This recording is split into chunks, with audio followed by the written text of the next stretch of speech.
आणि बुलेटिनच्या सुरुवातीलाच मोठी राजकीय बातमी आहे। घटस्थापनेच्या दिवशी महाराष्ट्रात राजकीय भूकंप होणार।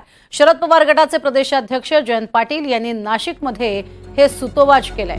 अजित पवार गटातील काही नेते हे घर वापसी करणार असंही कळतंय आणि त्यामुळे प्रदेशाध्यक्ष जयंत पाटील यांनी एक मोठा इशारा दिलाय। घटस्थापनेच्या दिवशी काही पक्षप्रवेश होणार असल्याचं त्यांनी सुतोवाच केलेलं आहे।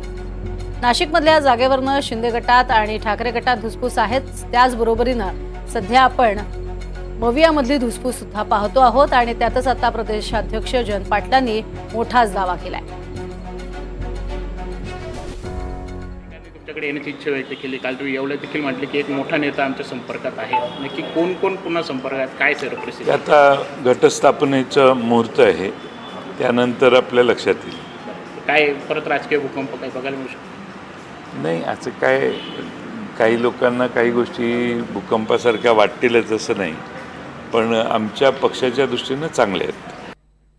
अधिक माहिती घेणार आहोत। प्रांजल कुलकर्णी सोबत आहेत। प्रांजल, घटस्थापनेच्या मुहूर्तावर काही घटस्फोट होणार असं सुतोवाच करतायत स्वतः जयंत पाटील।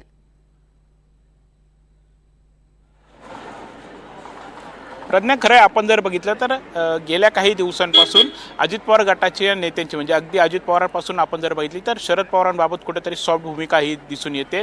अगदी काल परवा देखील अजित पवार हे म्हटलेत की शरद पवार हे माझ्यासाठी दैवतासारखे आहेत। यासोबत इतर नेते आपण जरी म्हटले तर शरद पवार गट असेल किंवा इतर नेत्यांबद्दल कुठेतरी त्यांचा सॉफ्ट कॉर्नर बघायला मिळत आहेत। जोरदार टीका देखील कुठे होताना दिसून येत नाही आहेत आणि असं असतानाच कुठेतरी अजित पवार गटात नक्की चाललं तरी काय, असा देखील प्रश्न जो आहे तो उपस्थित होत आहे। आपण जर बघितलं तर जयंत पाटलांची जी शिवस्वराज यात्रा, शरद पवार गटाची शिवस्वराज यात्रा, ती सध्या उत्तर महाराष्ट्रामध्ये आहेत आणि जर या यात्रेतील देखील जयंत पाटलांची जर काही वक्तव्य बघितली तर ते सांगतायत की काही नेते हे आमच्या संपर्कात आहेत, त्यांना पुन्हा एकदा हातात तुतारीही घ्यायची आहेत आणि पुन्हा एकदा ते घर वापसी करतील असं ते म्हणतायत। यासोबत आपण काल जर बघितलं तर काल दिंडोरीमध्ये देखील नरहरी झिरवाळांचे जे पुत्र आहेत गोकुळ झिरवाळ हे जयंत पाटलांच्या कार्यक्रमाच्या मंचावरती होते। तर दुसरीकडे येवला जो अजित पवार गटाचे ज्येष्ठ नेते छगन भुजबळांचा मतदारसंघ आहे, तिथे देखील जयंत पाटलांनी म्हटलेलं आहे की एक मोठा नेता आता 2 दिवसांपूर्वीच पवार साहेबांची भेट घेऊन गेलेला आहेत आणि ते सुद्धा इथे येण्यास इच्छुक आहेत। त्यामुळे कुठेतरी आता राजकीय वर्तुळामध्ये या चर्चा रंगलेल्या आहेत की पुन्हा एकदा आता अजित पवार गटातील काही नेते हे घर वापसी करणार का, या सर्व चर्चा रंगलेल्या असतानाच प्रदेशाध्यक्ष जयंत पाटलांनी अगदी काही वेळापूर्वीच हे वक्तव्य केलेलं आहे। जयंत पाटील यांनी म्हटलेलं आहे की घटस्थापनेचा आता मुहूर्त आहेत। काही लोकांना हा राजकीय भूकंप वाटणार नाही, मात्र आमच्या पक्षासाठी ही खरं तर चांगली घडामोड राहील असं त्यांनी म्हटलेलं आहे। त्यामुळे कुठेतरी आता काही नेते हे शरद पवार गटात पुन्हा येतील असा सुतोवाच यांनी केला, प्रदेशाध्यक्ष जयंत पाटलांनी केला आहे। त्यामुळे आता नक्की घटस्थापनेच्या मुहूर्तावरती काय हालचाली होणार आहेत, कोणते नेते हे शरद पवार गटात प्रवेश करणार आहेत, याकडे सगळ्यांचं लक्ष लागलेलं आहे। सगळ्यात महत्त्वाचं प्रांजल, नाशिककडे सगळ्यांचंच लक्ष आहे, म्हणजे अगदी महाविकास आघाडी असू देत किंवा महायुती असेल, प्रत्येकाला नाशिकमधला आपला ताबा जो आहे तो कायम ठेवायचा आहे, नाशिकवर वर्चस्व ठेवायचं आहे, कारण अतिशय महत्त्वाच्या जागा आहेत सगळीकडच्या। त्या दृष्टीनं आपण जर बघितलं तर दोन्हीकडची धुसफूस जी आहे ती हळूहळू चव्हाट्यावर येताना पाहायला मिळतेय। नाशिक केंद्रस्थानी आहे सगळ्याच पक्षांच्या, अगदी मनसे सुद्धा।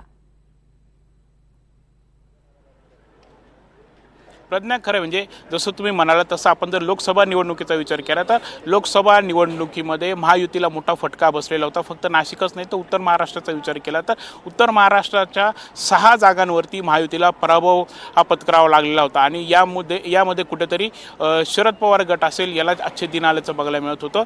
कारण ग्रामीण भाग जर आपण बघितला तर ग्रामीण भागामध्ये देखील शरद पवारांचा बारामतीनंतर नाशिक जिल्हा जो आहे तो बालेकिल्ला मानला जातो। ग्रामीण भागामध्ये शरद पवारांना मानणारा मोठा वर्ग आहेत आणि तिथेच जर नाशिक जिल्ह्याचा विचार केला तर अजित पवार गटाचे 4 आमदार हे ग्रामीण भागातून आहेत। त्यामुळे कुठेतरी ही सर्व पार्श्वभूमी बघता शरद पवार गटाकडे येण्यास अनेक जण इच्छुक आहेत असं देखील नेते जे आहेत ते बोलून दाखवत आहेत। आणि जसं तुम्ही म्हणालात की नाशिक हा केंद्रबिंदू झालेला आहे का, तर नक्कीच नाशिक हा केंद्रबिंदू झालेला आहे। आता आपण जर बघितलं तर संजय राऊत यांनी देखील नाशिकमध्ये येत आता आढावा बैठक घेतलेली आहेत। नाशिकच्या जागेवरती ठाकरे गटाकडून जवळपास 9 जागांवरती दावा केला जातोय। महाविकास आघाडीकडून शरद पवार गटाकडून देखील जवळपास जवळपास 10 जागा आम्ही लढवणार असं सांगितलं जातं आहे. तर महायुतीमध्ये देखील तीच परिस्थिती दिसून येते. शिंदे गट 7 जागांवरती दावा करत आहे, तर भाजप देखील म्हणतात की आम्ही जर ठरवलं तर 15 जागांवर देखील आम्ही निवडणूक लढू शकतो. तर अजित पवार गट देखील जवळपास आम्ही 8 ते 9 जागांवरती लढू असं स्वतः छगन भुजबळ यांनी देखील म्हटलेलं होतं. त्यामुळे निश्चितच नाशिक हे केंद्रस्थानी आलेलं आहेत.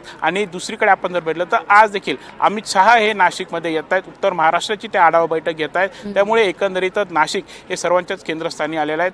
आज देखील कुठेतरी अमित शहा आता नाशिकमधूनच रणशिंग फुंकतील. नाशिकमधूनच करता कार्यकर्त्यांना लोकसभेचा जो पराभव झाला आहे त्याचा ते आढावा घेतील. विधानसभेसाठी कसं काम करायचं, पक्षाच्या असतील किंवा शासनाच्या ज्या काही योजना आहेत त्या कशा पोहोचवायच्या आहेत आणि पुढची रणनीती काय आहेत याबाबतच खरं ते मार्गदर्शन देखील करणार आहे. त्यामुळे एकंदरीतच आता नाशिक जे आहे त्या नाशिककडे सर्वांचं लक्ष लागलेलं आहे. जागा वाटपावरून देखील लोकसभेत जसं महायुतीमध्ये अगदी शेवटच्या क्षणापर्यंत ठरत नव्हतं तशीच परिस्थिती देखील विधानसभेसाठी नाशिकच्या काही जागांवरून दिसून येऊ शकते.